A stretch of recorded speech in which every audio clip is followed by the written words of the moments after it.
being in innovation and R&D is about agility, and I think it's your ability to fail fast but learn hard. So take those lessons along the way. Don't treat them as failures, actually just treat them as lessons learned. Work in an environment that gives you the permission to fail, and if it doesn't work, move on.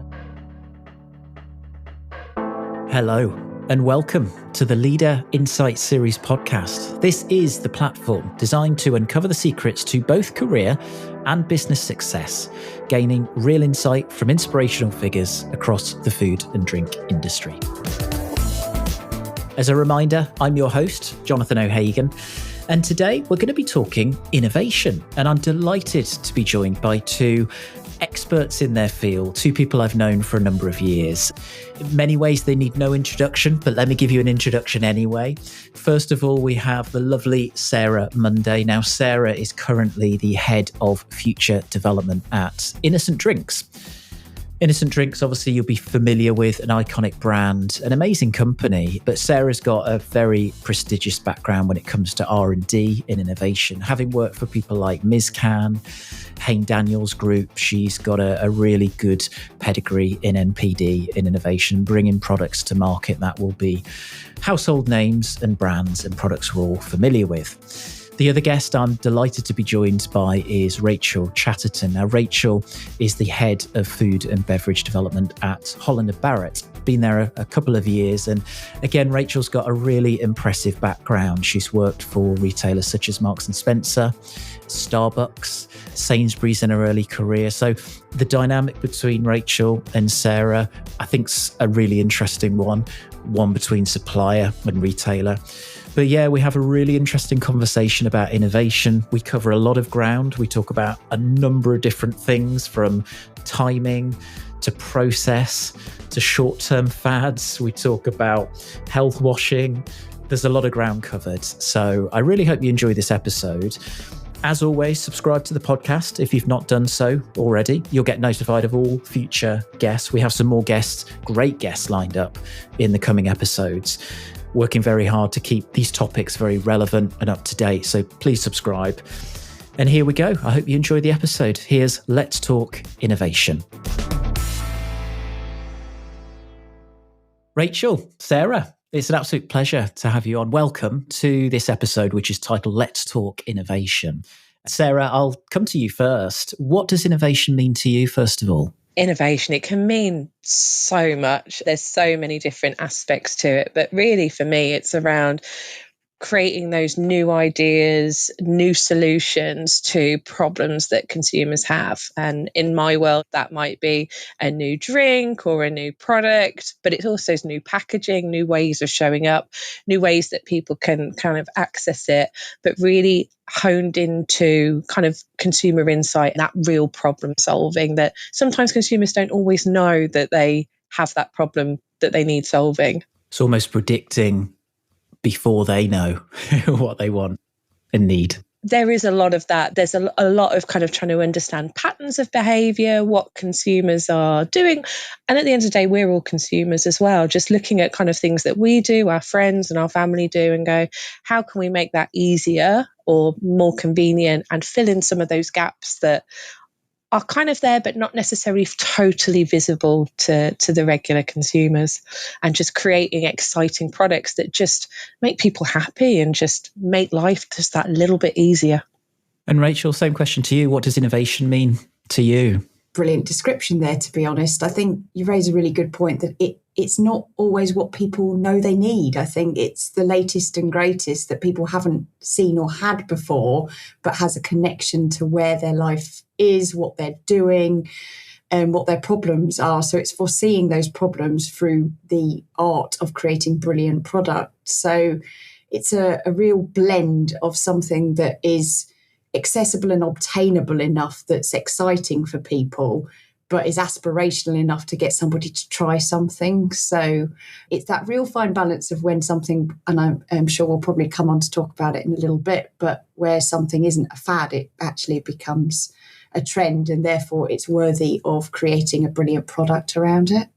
And Rachel, working for a business like Holland and Barrett, are you a fan of first to market? Oh, hugely. Absolutely. Because there's that argument, isn't there, of, almost refine and make something better. But yeah, you're a fan of being first to market. Oh, hugely. I mean, personally, it's the reason I get out of bed is to do first to market, because actually, I don't know, that's huge motivation, is to understand customers' reaction to something first to market. I think copying with pride is what a lot of people do in the market, and there's nothing wrong with it in any way, shape or form. But I would say it's less on the true innovation side to do that. And Sarah, you, as I mentioned in the intro, you work for Innocent Drinks. So recognisable, so innovative, an iconic brand. Talk me through, what's unique about the way Innocent innovates.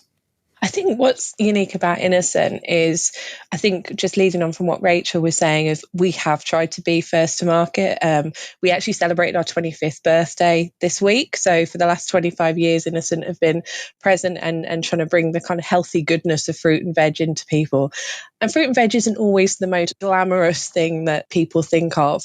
And I think going back to, we've always tried to make it convenient, fun, and have accessible products to our consumers. And really how we do it at Innocent is really listening to, what is it do our consumers need? Where are there those gaps in the market? And where is it that the Innocent brand can show up? We do a lot around our kind of responsible sourcing. We're not just about let's put some juice in a bottle. It's where does it come from in terms of our ingredients? Are we doing the right thing for our farmers, as well as processing and making sure everything is made in the right way? But also something that's really important to Innocent is we reflect back on what hasn't worked. So we've got 25 years of innovation, and we actually have a wall in our head office of we call it heaven, so where our products unfortunately go off to heaven. But what that reminds us of is to go and reflect back on what has worked in the past. How do we need to kind of focus, and where do we need to kind of rebuild on certain things that are not right for our consumers, or it wasn't quite the right time for us to do that? And we have such an extensive group of people that work at Innocent to help bring all of that kind of consumer insight together, as well as a great group of product and packaging developers to really bring that to life and validate that with our consumers, so that we can try and be kind of first to market with some of these great products. Bolt from the Blue is one of that everybody kind of remembers, of the first blue drink that really came to market and really kind of is quite disruptive in that category. And we keep striving to do that, of how do we have that point of difference. Really interesting. And I'm sure we're going to go on to talk about timing, but from that wall that you mentioned, is there products that were great products, but maybe just not the right time, and you've revisited it later down the line? Definitely. I think not just only at Innocent, but also at other companies that I've worked for as well. There's timing is everything. And I think, there are some things where you've tried to make the product as perfect as possible, and you've spent a lot of time, and actually it wasn't quite executed in the right way, or consumers just weren't ready for that part of the journey. And in previous companies I've seen product that I've launched, it hasn't been successful. We know, only 1 in 10 innovations will actually stay in the marketplace. So there is this constant churn.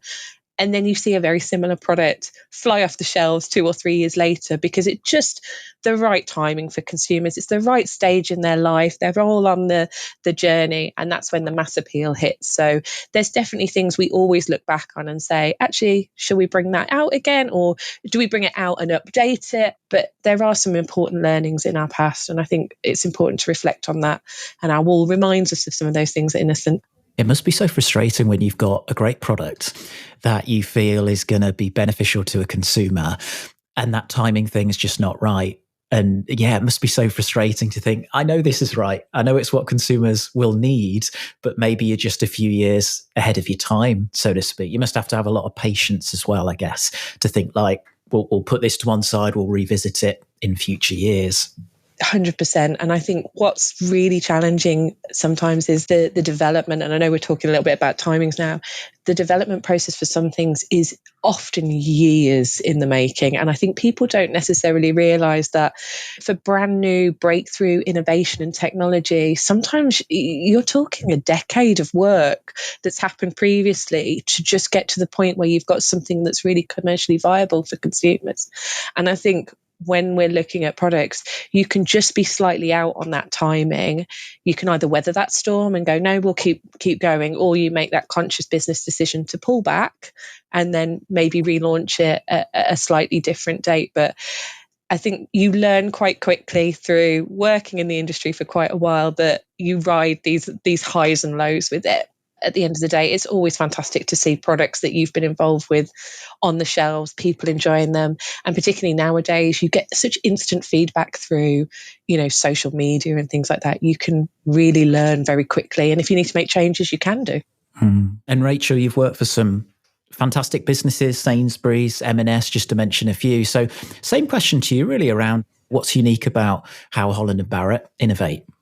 So, it's definitely been completely different to any other of my prior companies, but in a very brilliant way. So it's a 153-year-old brand. And it really resonates quite a lot what Sarah was just saying about often being too far ahead of the curve. And actually, they were the first retailer to launch vegan food, the first retailer to launch non-alcoholic drinks. And actually, it was just far too soon. And actually, now we're kind of on a level of catch up with the transformation that is undergoing at this moment in time. And we're sort of a third of the way through, I guess, in terms of how we're going to transform this very, very unique health and wellness brand. But I guess the biggest thing that's different about innovating at H&B is our science backing. So we really want to be an evidence-based retailer. And actually, when you're playing in the health space, we owe it to our customers that products must work, and wow is the sentence we use. And there's a lot of spurious claims all over the market. I think, we talk about greenwashing, but health washing is the other side to that. And actually what we must stand true to is that any H&B product must do exactly what we're telling it to do. So having efficacious doses, using evidence-based ingredients at the right levels to really demystify health customers, because it's complicated. There's ingredients that people haven't heard of, but also we're dealing with a nation that's full of health problems, real challenging times getting access to the NHS. So we now play such a vital role with sort of 800 stores across the UK to provide a centre of excellence for products that people can really just pick up and understand easily from the packaging, what it's going to do, how it's going to help them. So we really owe it to them. So actually that there's an awful lot more rigour around the R&D in the ingredients we use. So back to your former point, Jonathan, about sort of, is it a copy and paste? Actually, no, it's got to be first to market, because a lot of these ingredients are still emerging. Different solutions to health are coming out every single day. And our role really is to bring those to market in a really simple, clear, easily digestible and non-scary way. I love that whole evidence-backed thing, though. Sarah, you mentioned about social media and feedback. There's so many fads and latest things, supplements, call it what you will. We're all susceptible to wanting more energy, to sleep better, to be sharper, more focused. The list goes on. And it's so easy to whether it's placebo, to sort of convince yourself. So I guess that more science, rigor, evidence-backed must build huge amounts of trust with customers. So it's that circle, which is going to be good for business, right? 100%. And trust's exactly what people do have. And it's why our brand is thriving and it's still existing after 153 years. So real British brand, founded in Bishop Stortford, would you believe? We actually were founded as a food and clothing retailer, would you believe? And actually we then quickly evolved in the 1920s to become a supplement business and have kind of evolved from there. So we've got a very, very strong foundation, but that brings a huge amount of weight with it, that we owe our customers that trust and we have to stand by that. So we invest very, very significantly in the store teams that we have, and we have a qualified to advice program. And that's a real good initiative to bring products to life, because it's one of the key challenges with innovation is you've got so many messages to tell people, but you've got a tiny, tiny label and you're relying on a customer to read that. And actually, so many people don't have any time to barely be buying their food, let alone reading the labels and the back of packs. So actually having a store colleague team that are trained in all of our products really, really helps to help advise our customers on what's right for them, because health is such a personal choice. And Rachel, how do you go about measuring innovation success? Is it as simple as a pure financial metric, bottom line? How do you measure whether something's a success? Gosh, this is, I think, different for every single business when you're looking at innovation, really depending on what the role of innovation is within the particular company. I think you're always going to have we're all here to drive revenue and profit for a business. So there is always going to be financial targets around sales and sales hurdle rates, etc. But there are always going to be products that are in the mix, and they might be for particular brand reasons. So is that the kind of a signal of the direction we're going in the future, and therefore we're going to have that innovation out there to really earmark that we are true innovators in the market and offering something new. You might have some loss leaders that actually are just there from a volume perspective to drive customers through the door every day. There's different roles for different seasons even. So I wouldn't say it's a very clear defined list of what makes something successful. I think customer loyalty is a huge one. So even though it might not be a big seller, actually knowing you can come and get something somewhere is incredibly important to customers. So there will be those products that we hang on to for those reasons. And I suspect some of this is going to be in the data, good old data that seems to consume our lives. And I know we're going to talk about data later on, but I suppose same question to you, Sarah, coming more from a supplier, a manufacturing environment. How do you measure success? Again, is it purely and simply bottom line driven? I think very, very similar to Rachel. We're a business at the end of the day, and we do need to generate some monetary value within the products to show that. But that's not the only thing it can drive. So obviously being quite a well-known brand, that kind of brand awareness piece as well is really, really important, not just for Miniscent, but also for us. We talk a lot about fruit and veg, and actually just getting people to be more aware of where fruit and veg comes from, the different types and things like that. It's also a kind of a softer measure of, are we being successful with what we want to do? But as Rachel said, lots of products do lots of different jobs within that. There's being first to market, starting to emerge into different categories. There's also looking at, what are your big sellers and what are your kind of big kind of key volume drivers and things like that. But overall, measuring the success is a range of different metrics that we pull together across the board. And I guess with that category approach, you mentioned fruit and veg. Is it a case that sometimes if your competitors win, you also win as well a little bit because it elevates the category, brings more attention to a category, especially if it's maybe a new category or emerging one? Do you have that mentality rather than oh Christ, we're not first to market, we've missed that? There's an element of everyone wins sometimes? Yeah, we always want to grow the size of the category, and we want shoppers to come down. Particularly, we're predominant in the chilled aisle. We want more shoppers to come down there and look at our products and pick them up. Sometimes other companies beat you to first to market, but if there's other things that we can do to be point of difference and educate people, I think we try and be a business that's just beyond being the physical product that's on shelf. There's a lot of other things that we do. Being a B Corp is really, really important to us, and all the good work that we do within that. And as I mentioned earlier about our sustainability, looking at all the work that we do with our farmers, we have something called a Farmer Innovation Fund, where we're actually looking at how do we innovate in our supply chain, and how can we work with those to things might be helping reduce waste, improving crop yield, looking at different varieties, lots of different things that we're investing in that then can help us have better products in the future. So I think for Innocent, we're not just about the juice or the smoothie or the liquid in the bottle. There's a whole lot of other things around it that are unique to us versus some of our competitors. But to drive people footfall into the aisle, I think we're happy to get support from wherever that might be. Brilliant. Now, I'm going to put you both under a bit of pressure here, but I know you'll enjoy it. You'll rise to the challenge. And Rachel, I'll come to you first. What are the biggest trends driving food and beverage right now, and what can we expect to see on our shelves in the coming years?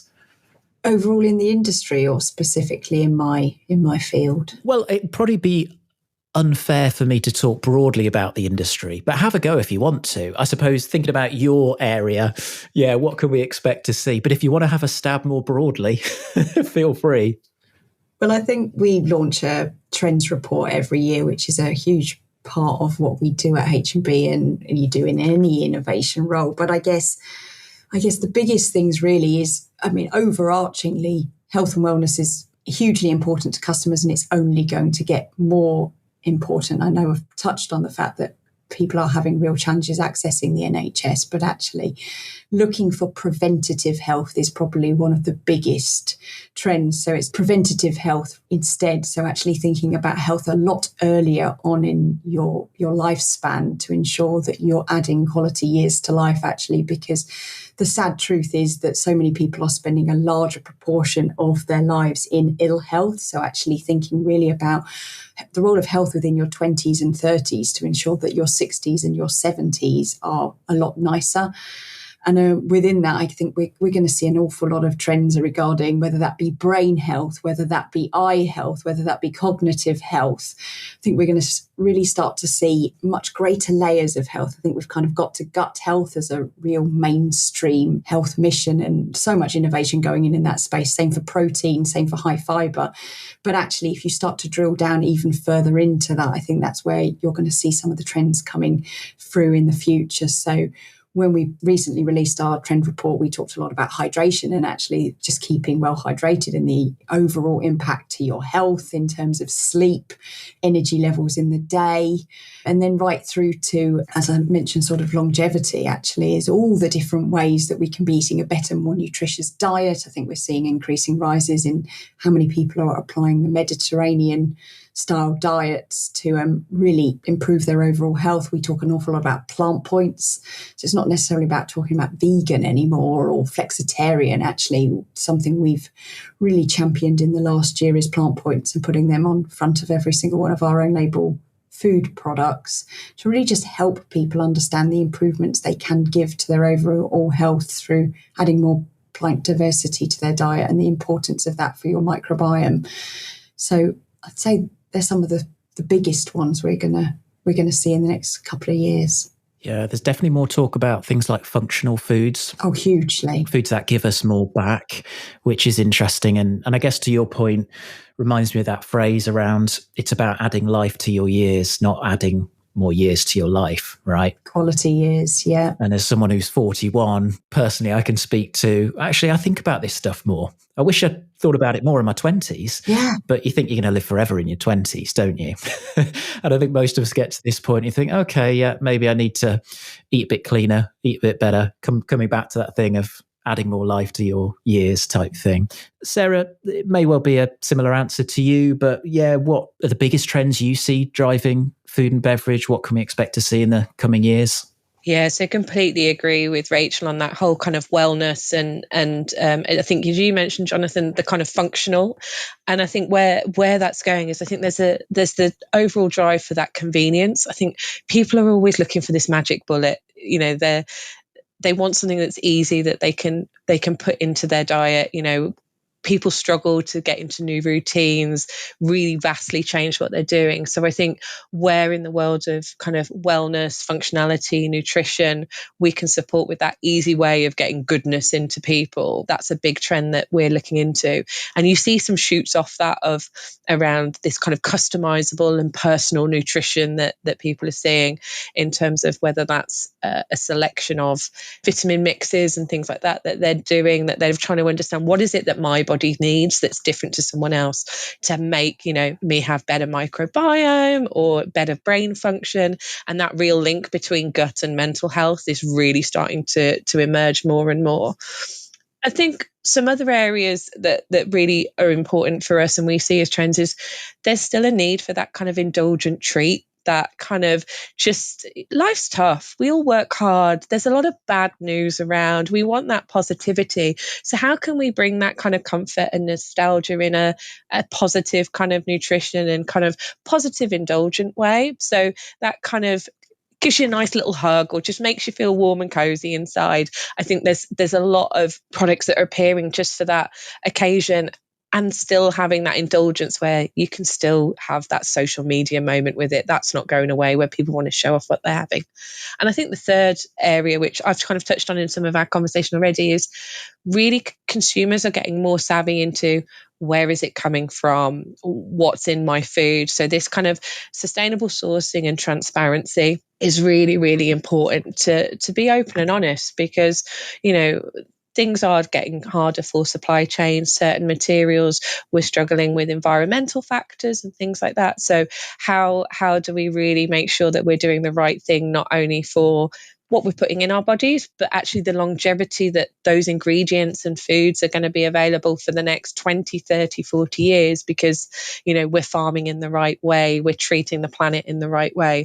So there's a lot of work that we're doing around that area, but also you're seeing more and more businesses talking about where does it come from, more openness of their supply chain, which is really important. It's interesting. And you've got a tough job on your hands, by the way, making fruit and veg indulgent. It is. I know. Sarah. But you're right. And I think this whole functional food thing, for me, there's this intersection of we're all time poor, right? So actually, if you can get really good functional foods conveniently accessed, that sort of seems to be the magic area right now, because there's functional foods, but they're not necessarily quick, easy, accessible foods, so that seems to be the area that actually, if you can win in that space, brilliant. I'm going to stop it there for part one. We'll take a breather and we'll be back shortly. Hello, it's me. I really hope you're enjoying the episode so far. Now, before we move on to part two, I have a little joke for you. How many recruiters does it take to change a light bulb? The answer? Just one, but they'll charge you to change it again in 6 months' time. Now, whilst this may be funny, it is, however, very sadly true, as the vast majority of the recruitment industry is geared up to provide, on average, only a 12-week rebate period. Research shows that poor recruitment processes can lead to up to 1 in 3 new hires leaving within the first 12 months. The knock-on effect? Well, this is costing not just tens of thousands, but potentially hundreds of thousands of pounds each year to businesses. So, how can I help? Well, with almost 20 years experience under my belt and some 1,500 assignments successfully delivered on, I've actually developed a bespoke approach to hiring for those all-important senior management and board-level appointments. This approach I call Leader 360. Leader 360 is a modern, scientific and insight-led approach. It empowers you to make more predictable and successful hiring decisions with an almost 98% new hire success rate. Yes, 98%. Because of this, we back it up with a 1-year guarantee. A crucial factor that underpins this bespoke approach is that I'm personally an accredited interpreter through the McQuaig Institute, one of the best behavioural profiling companies around. With our pre-hire assessments, we can provide actionable insights into a candidate's personality, cognitive and behavioural attributes. This then predicts both their chances of success within a role and, importantly, within your company culture. I've sadly learned the hard way that this is crucial in the pursuit of successfully hiring people and finding true cultural fit. So in simple terms, we remove the guesswork, we reduce the bad hire risk, we reduce your commercial downtime, and we reduce your overall costs, saving you money. If you're interested to find out how I can help you hire better, drop me a line. You can get me on John, without a H, Jon, at leaderexecutivesearch.com. I'd love to hear from you. Now back to the episode. Welcome back to part two. As a reminder, this is the episode called Let's Talk Innovation. I'm joined by Sarah Munday from Innocent Drinks and Rachel Chatterton from Holland and Barrett. So guys, next thing I wanted to talk to you about was actually food security. So I don't know if you've come across this report by the Eat Lancet Commission. This is on food, planet and health. And it was a report produced by 37 scientists. And they warned, and I quote, "Without action, the world risks failing to meet UN Sustainability Development Goals and the Paris Agreement. Today's children will inherit a planet of severely degraded food and where much of the population will increasingly suffer from malnutrition and preventable diseases. There needs to be a sustainable shift largely towards plant-based foods by 2050. They also go on to say environmental degradation will dramatically impact what we can eat and drink, such as specialty crops that can only be grown in a very narrow climate range, i.e. avocados, coffee, wine grapes, that sort of thing. It's a bit doom and gloom, but I get what they're saying. First of all, did you come across that report? And secondly, in terms of food security, how much of a priority is it in a role such as yours? Are you thinking about climate change and how it affects? Because we're now seeing it in certain categories. Chocolate's a big one at the moment. That's been severely impacted in recent times. But Sarah, if I come to you first, how much is food security a priority in a role like yours? We're trying to harness the goodness of fruit and veg. So you can't get more in touch with the farmers and where does food come from with what we produce.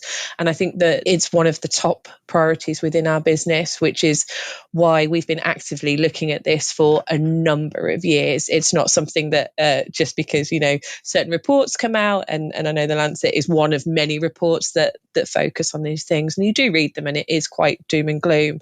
But there's a lot of innovation, to use that word, in the farming sector, in the agricultural sector, that are really looking into biodiversity, regenerative agriculture, and you're starting to see other brands talk about these things in the media and on TV to make consumers aware. And at Innocent, we a few years ago launched our Big Rewild program, which was really about how do we start bringing that kind of biodiversity into agricultural places, but also around your home and small space of land, which help thrive, bee populations and help start to bring that flora and fauna diversity, which is missing because we eat such a specific percentage of the available plants and fruits and vegetables in the world.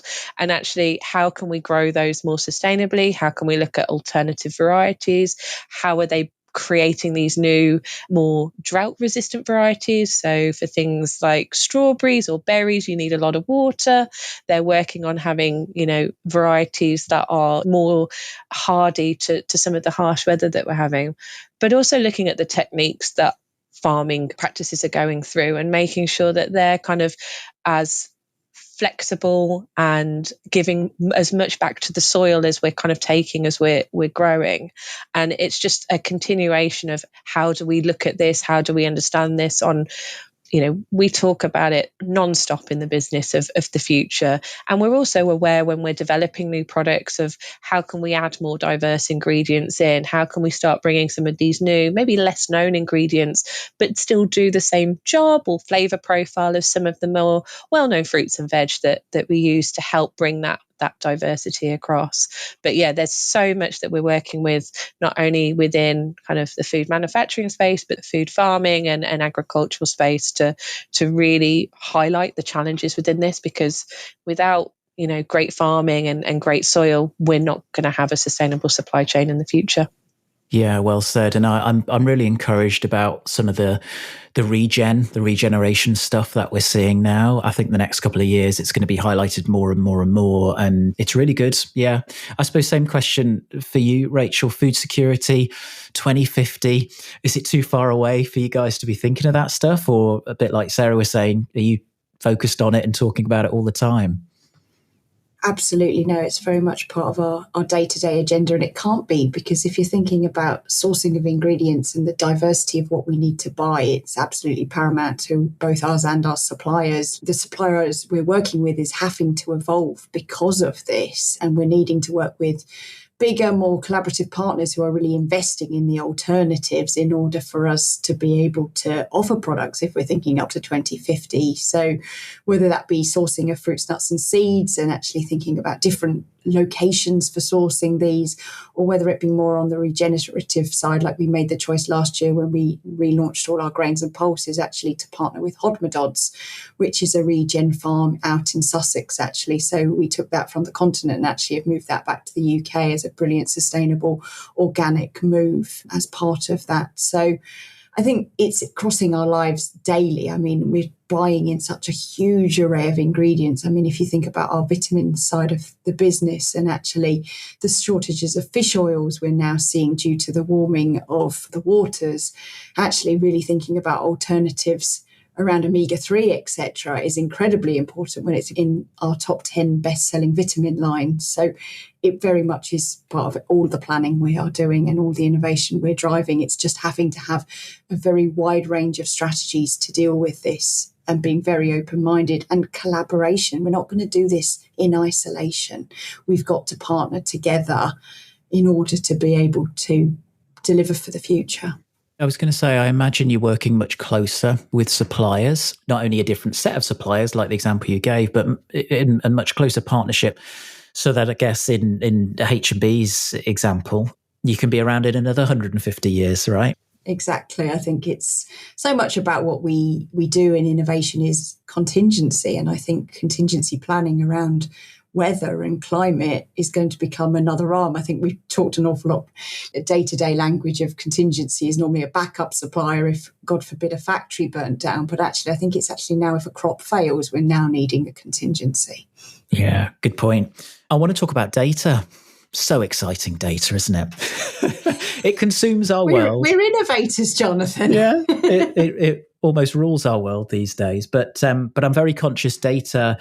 It drives so many strategic decisions within today's business. So one of the questions I had, in terms of innovation, are we heading into a much more AI-driven kind of innovation era? How much of AI is coming into your roles, driving innovation? Because I'm taking it as a given. Data is everything in your role, but how much is AI having an influence now?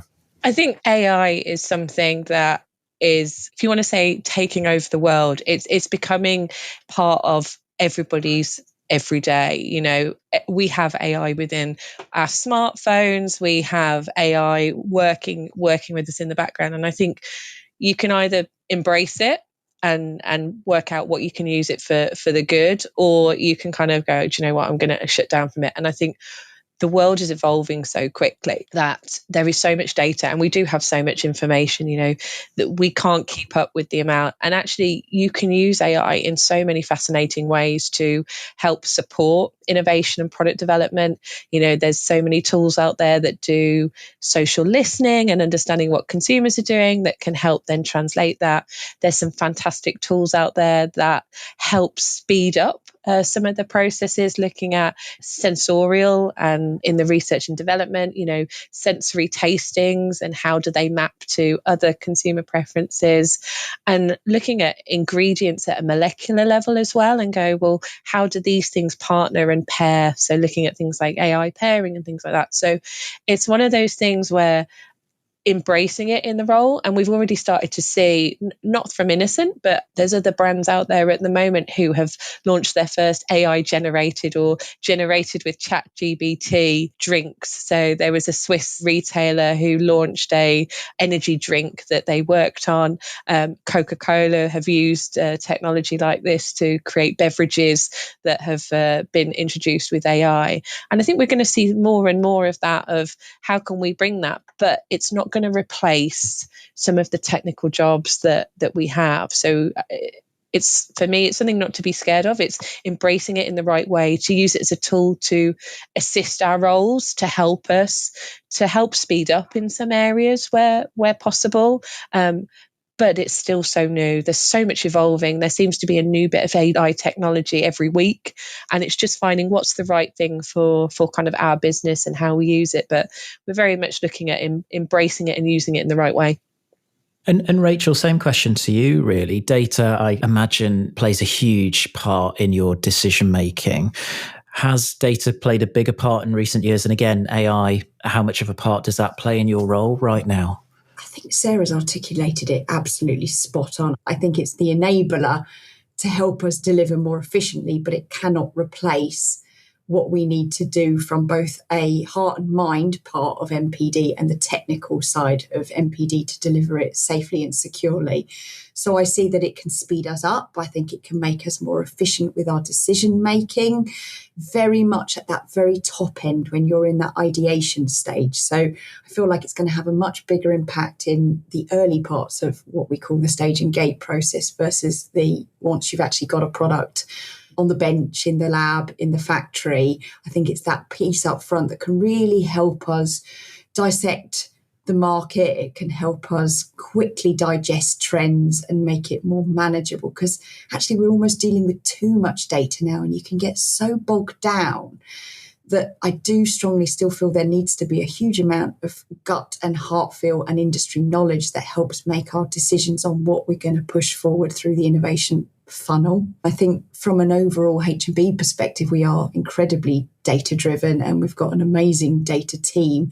And actually that's going to help us transform our brand quicker in other areas of the service side of our business more than the product side, I'd say, in the next 5 to 10 years. But watch this space. It's probably AI is probably going to prove me wrong.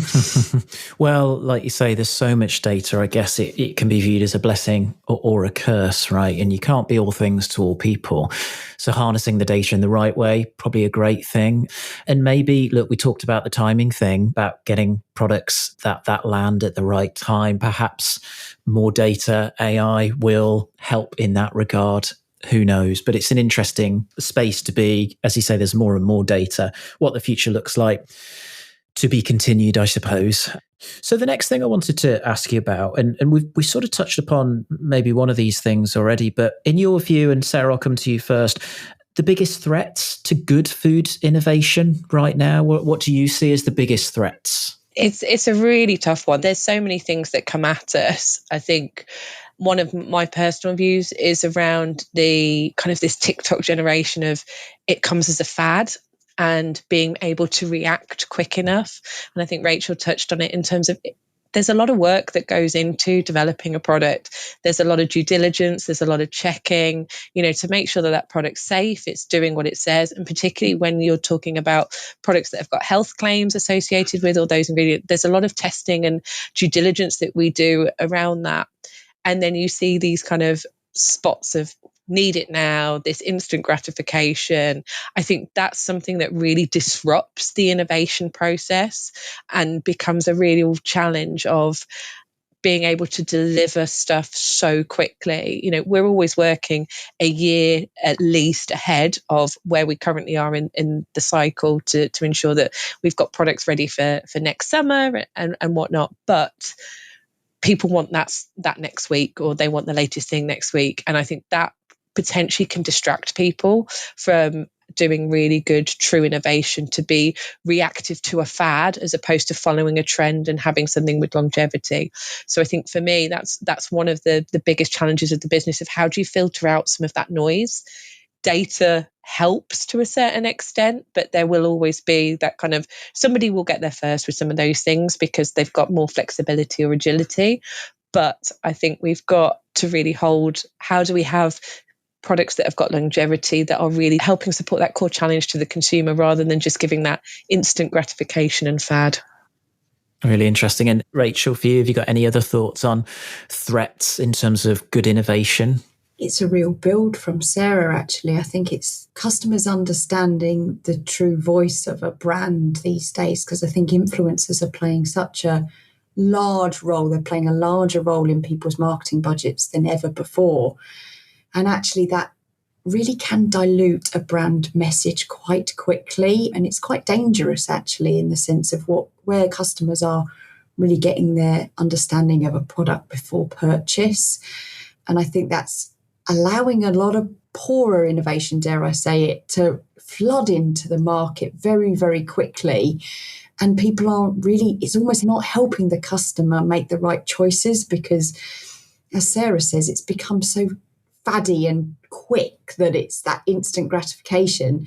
And therefore, they're not really fully understanding what the product is, which is then clouding the brands that are genuinely doing an amazing job and creating really credible products in the market. So you could see it as a blessing. I mean, to the point you said earlier, Jonathan, that sometimes when people jump into certain trends, that actually that can help and we can all thrive off that. But it actually can do the opposite, and everybody's products just get completely lost. And then that sadly falls into that 1 in 10 that don't make it. Yeah, it's that whole kind of, it's interesting you say about influencers playing a larger role. It's true, isn't it? Everything seems to be the best thing, the latest thing, something you need to get on. But like you commented early on, Rachel, actually, is it scientifically backed? Is it proven? Does it Will work? it do what it says on the tin? Does it work? Mm-hmm. Exactly. Because you make a great product that stands up to its credentials, you build trust. And actually, I suppose you're all wanting to develop trusted relationships with consumers so they come back time and time again. And to your point, that might just take a little bit longer than something that's instantly gratifying. Does business pressure play a big part these days now, with the fads and, new categories emerging?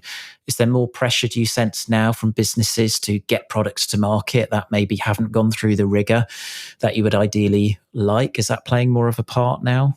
I think it is. And I think that's okay. I think, there are some brilliant, credible players coming through. I mean, people only need to watch Dragon's Den every week, and you can really see how fast I don't think the market's ever moved quicker in terms of level of new food and drink brands entering the UK and the global market, in fact. So that's incredibly exciting to be part of. But it does have its plus points and its downsides. Yeah, no, it's a really good point. And I suppose next question for me, you may have touched upon this already, but what don't we know yet? So in your roles, looking at the future, enlighten someone like me, what is the next big thing? What am I not anticipating, not even thinking about, that maybe is on your agenda already? Do you know what? It's the question we always get asked as people that work in product development and innovation, and bring back Mystic Meg is what I say. I wish I had a crystal ball, and I wish I could say, right, by 2030, we're all going to be doing this. And we're all going, when you look at cartoons when we were younger, and it was like by 2020, the Jetsons had us driving in, cars that floated around. And that's what we predicted the future. And, it's not always going to be that. I think the next big thing is really, really difficult for us to say it's going to be this, it's going to be that, because of what we were talking about earlier with fads that come in, and they really just take a lot of the noise and take a lot of the energy out of the market to be like, right, we need that. And we've seen that with some beverage brands that have come in the last year, and there was a supply shortage, so they created this hyped up demand, and now you can really see that fad's dropping and things like that. So I think you're going to see more of these. I think these are going to be the big things that come in to have that. But I think having products that are sustainable, brands that aren't misleading, so that they're doing what they say, they're really, really clear, is really important in what we look at going forward. So I think, what is the exact next big thing? I wish I knew, because I would be putting my bets on it and I would be putting everything, but it's something that we evolve. We can guess. We have our focus at Innocent of, we want to get 1 billion more portions of fruit and veg into people, which is a massive task. And for us, it's really bringing, the funness to fruit and veg, great taste in that convenient format. And for us, that's going to be one of our next big things. So I wish I could say it's going to be one thing, but I think it's more of a broader point. So what I'm not hearing is, we're not going to have these mini 3D food printers in our houses that we just put a little tablet of something in, press a button, and wonderfully tasting food, nutritious food just appears. I think that technology exists. There are small pilot scales of technology like that, and I think it will work for some people. But I think what's really important is, there's a lot of people, food is pleasure. People enjoy the experience of going shopping, finding new foods, finding new experiences. And they also find pleasure in cooking and creating that meal. And then there's a big social thing about sharing food and people enjoying that. So, are we all going to be sitting at home typing into our computers at lunchtime to say, yeah, I want a Caesar salad for my dinner, and you go home and I don't think everybody will be doing that. There'll be a small group of people, because there's such that link, as I said, between pleasure and food, that some of those things just don't merge together, and you're never gonna get that. Yeah. Well, listen, I think it was Redefine Meat who had a £29 million investment, 3D printed food. So you're right, technology's there. There's going to be a place for it for sure. But a bit like coffee, coffee, it's as much about the ritual as it is the product, right? So I think it's a really good point around food. Will we ever want it to be press a button and 3 seconds later something amazing appears? You really lose so many other vital, no pun intended, vital ingredients that we enjoy about it. Rachel, what are your thoughts? Next big thing? What don't I know? What can I expect? I mean, it's exactly what Sarah says. I mean, if we all had this, we'd all be rich and retired now. However, I think Sarah's completely right in the sense of, I don't believe we're going to see people move away from their relationship and an emotional connection to food and drink. I think that's only going to grow.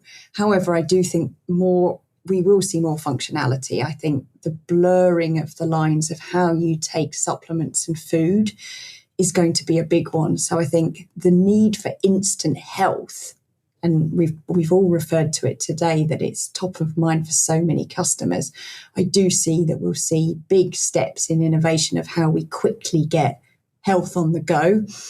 And I think we're already starting to see it in categories such as soft drinks, in fact, where drinks are becoming so very functional. You could borderline suggest that's a replacement to taking your daily vitamin. And so I do feel like there'll be an increasing amount of functional food on the market, and it almost fulfills that scientific part of your day versus the pleasure state of your day. And I think we'll see customers take a bigger shift in the way they structure their day and they eat their day in order to do both parts. It's really interesting. I was reading a report about food being tailored to your genome. So, there's so much more insight now on the foods that work for us, and everyone's different, right? But I think, Rachel, you make a good point. There probably will be more foods that cater to our individual needs. Well, I think there's so much innovation in the services that are going to help us understand what we personally should be eating. I mean, we only have to look at all of our wrists now. 5-10 years ago, none of us were wearing devices, and actually that's only going to evolve. And so I think customers are going to become increasingly educated. So actually I think we'll end up eating a much broader range of products as people understand how personal diet is, and personalised nutrition becoming just a very big part of our day-to-day lives. Just one final thing, guys, before I let you go, I just want to touch upon packaging. Packaging is such a big thing, isn't it? It's been talked about for many, many years. Whoever can solve that conundrum, I guess, will be quite rightly rewarded handsomely. Sarah, what are your thoughts on packaging? How much of a part is packaging in your world? Are we any closer to things like edible packaging, for example? Packaging is so important. It's something I've looked after and worked on for many years across the jobs I have. And I think it's the first thing that people see of your product. So before they get to even taste or look at it, it's the packaging that is there. And the packaging has so many jobs it needs to do. It's not just carrying the bottle. It has to be able to survive supply chains and transporting and hold the product at its best integrity. But there is so much technology and innovation going into doing the right thing with packaging, looking at sources, recyclability, reusability, all of those things. There's lots of investment that is going into that. At Innocent, we're investigating and looking more into biopets and having those from different sources. We already have recycled content within our bottles. But also the landscape and legislation's changing. So with the PPWR, there's going to be in Europe by the end of 2030, 10% of products need to have a reusable or returnable format. So moving back to probably some things that seem quite old. We remember the milkman back in the 80s and 90s. That returnable and reusable model is starting to be possible again in the future. So looking at ways of how do you still deliver great product quality and packaging, and the two come together. You can't just look at packaging on its own. You have to look at what you're putting in the packaging. The edible packaging, it's something that's been around for quite a little while. There's a company that obviously do a seaweed based product, and they've tested it. I think it's at a couple of marathons, and it's great for that kind of instant, you need a bit of hydration or you need something, but it's quite a different sensorial experience when you do try it versus normally with your drink, you're taking small sips or gulps rather than popping in a kind of a large pillow pack, it feels like doing that. But I think that if you look at what that technology is made up of, so looking at seaweed and looking at alginates, they're really interesting alternatives to packaging for shorter shelf life products and how they can be brought in. So oral beverage is going to suddenly be replaced with edible packets and edible pouches. I think we're quite a way off from that. because there's some supply chain challenges with being able to get that to happen. But the technology behind it, with looking at seaweed and those more natural packaging materials, you're going to see more and more of that, within probably the next year or two, where they're using that technology in a more sustainable way to deliver great products. And Rachel, slightly different spin on this question, but how much is packaging a part of your role? And also how much does it play a part in the suppliers that you work with and maybe the specifications that you require to work with certain suppliers? Very much goes hand in hand. We talk a lot about the fact you can't have a great product without great packaging. And therefore we're, I think, increasingly having to start with the packaging and work into what the right product solution is. And I think customer demand actually is suggesting that as well, in the sense if it's not in the right format, in a great format that's right for the product, then the product's not going to work either. So we're really starting to work possibly even to the point where packaging comes first. I think choice of supplier it does limit us. I think I've mentioned it a couple of times, but I think if we don't collaborate and partner with as an industry on packaging, we will never get there.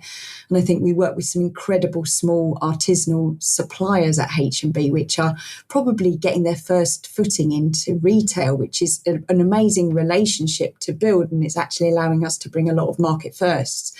But it often means if you're on the smaller scale from a manufacturing perspective, the packaging might be more limited. So there is always going to be compromise along the way. So I think as I go back to that, collaboration is going to be really key. Now, finally, guys, I just want to wrap up by, well, Rachel, we spoke about, innovation is hard, right? Really hard. How much, I asked a bit about success earlier on, but how much is failure a part of your role? Because I guess you don't land everything, right? Not everything's a success. So Talk to me a bit about how much failure plays a part in your role and what's acceptable. Is it, say, as simple as a 50-50, you get 1 and 2 products that land and are profitable and drive revenue? Rachel, talk to me about that side of things and success and failure in your role. Failure is very much half of the job, I would say. And I think I loved Sarah's thoughts right at the beginning when she articulated them as going to heaven, actually.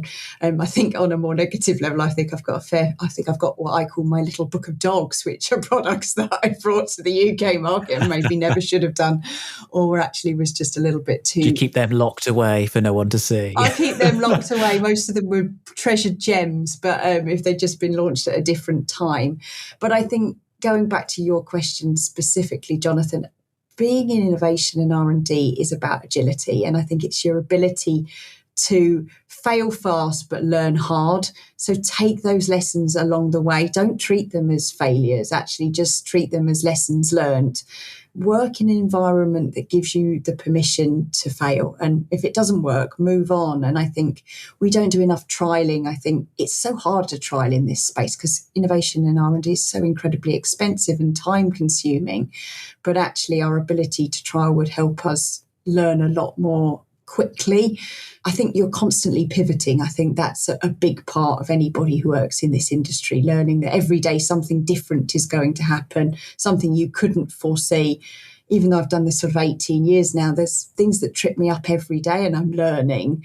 And we talk a lot about progress, not perfection at H&B, and actually just trying something and moving forward with it because actually it's going to feed into another product if it's not that one.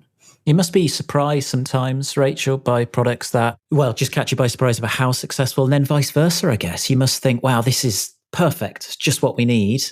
And then maybe it doesn't land. You must get that constant contrast all the time. Hundreds of times. There's dozens and dozens of examples where you've launched something because you think it's a niche need, but it's a part of having a credible range, and then it absolutely flies, and vice versa. There's been dozens where we think it's going to be a massive, massive seller and doesn't even make it past the sort of 6-month hurdles. But I guess that's what makes the job so fulfilling. Brilliant. And Sarah, same question to you. Finally, success, failure. What does good look like in terms of that ratio? Do you have sort of a benchmark of, right, every third or fourth idea creation will land? What's it look like in the world of Innocent? We don't put the pressure on it in that way. We try and our stage and gate process, which I think everyone has their own version of. But in Innocent, what we try and do is you try and filter out some of those things much sooner. So what we try and do at Innocent, and I think Rachel explained it really, really beautifully, is that test and learn. So as you're going through the development process, how can you test and learn quickly and in an agile way to go, do you know what, this isn't working, this isn't the right thing, or the scope's changed, or actually we're pivoting from the original idea that we wanted to share. Let's stop, let's move forward. So we work in a business where we try and stop things sooner. Some things will still get to market and we think, yeah, they're going to be great, they're going to be amazing. And then sometimes, unfortunately, it's not quite the right time, or it just wasn't quite the right execution. But again, it's taking what's working, what's not working. How do we learn from that? And how do we put it into new products or switch up that product? And just having that ability to react and not be afraid of failure. I think so many people get upset to be like, oh, well, it hasn't worked, or this hasn't worked, I'm a failure. It's no, what have you learned from it? What can we take away? How can we learn from it? How can we build a better, stronger product in the future? Or actually, is there something in our process that doesn't work?